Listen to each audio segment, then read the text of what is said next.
Hi. Hi. I'm Alex. George, good to meet you. Nice to meet you, George. George has this pretty freaking cool belt gun. George, you mind if I pick it up? Please do. Oh, wow.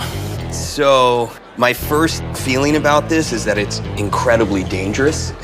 Well, those were dangerous times back then. Yeah. So what's interesting about this is that the entire firing mechanism is contained behind this back plate here. And the trigger down here, it's got a loop through it. So there must be, in the original design of this, some type of lanyard or string or wire which would actually be able to fire it concealed. I'm gonna take the belt off, is that all right? So this hammer is from an old shotgun, probably from the 1880s, 1890s. And I think that's about what this dates. What I'm curious about is what caliber this barrel is. I'm wondering if that is a standard caliber for the time or if it's just a homemade piece of pipe. If it's a correct caliber of the time, would that make it more valuable than, say, if it was just a piece of pipe? Yes. And the reason of that is because if it's just a piece of pipe that somebody made and stuck on there, maybe it's a homemade thing that's not very old. If it's a caliber that was in use at the time, it would show me that it was made that way for a practical purpose. This is a caliper that measures the inside dimension of the bore. So that's right at 3.6, and that's really good because 3.6 was actually a really standard percussion revolver caliber. So I don't think that this was a homemade prop or anything. I think somebody actually really did make this 1890s probably, but it's a one-off. I don't think this was mass-produced. I think it was made one at a time, maybe as something that they sold in a saloon, you know? But it's that type of feel. It's got an Old West kind of feel to it. Okay, and what kind of price would you put on it? I think you need to see if it works. I would suggest that if you're okay with it, I have the correct lead balls for it, 36 caliber, and I think I strap it on and we see how it works. As long as you're the one strapping it on, I'm all for it.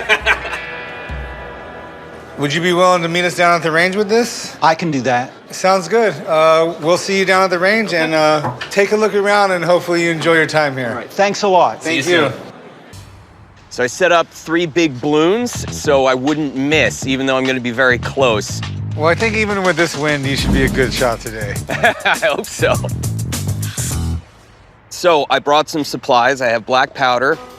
I have 36 round lead balls, which that'll be the projectile. And I have some grease, and the grease is actually gonna help me keep the powder and the ball in. I'm ready to see this thing working. Okay, so. You getting excited yet? I am excited.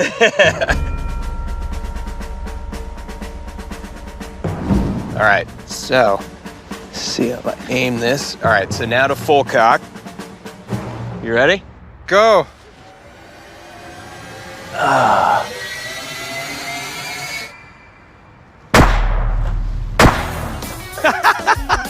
Well, we got 2.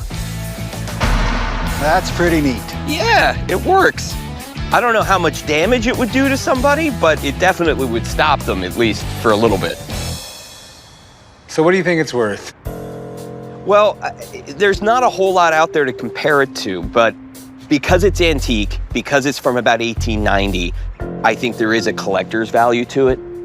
I could see it selling between $3,000 and $4,000. Okay. Thanks for coming out and testing it. All right, you're welcome. I'll see you back at the event.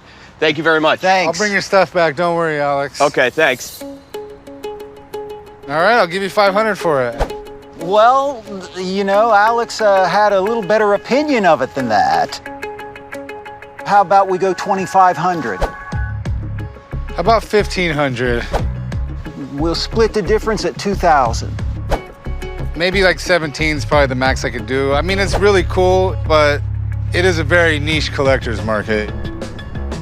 All right, you got a deal. All right, well, I'm happy to have it, and we'll get you some cash. Okay, thanks a lot. All right, thank you. I'll You're get this welcome. stuff. I got to get back to the event. Okay.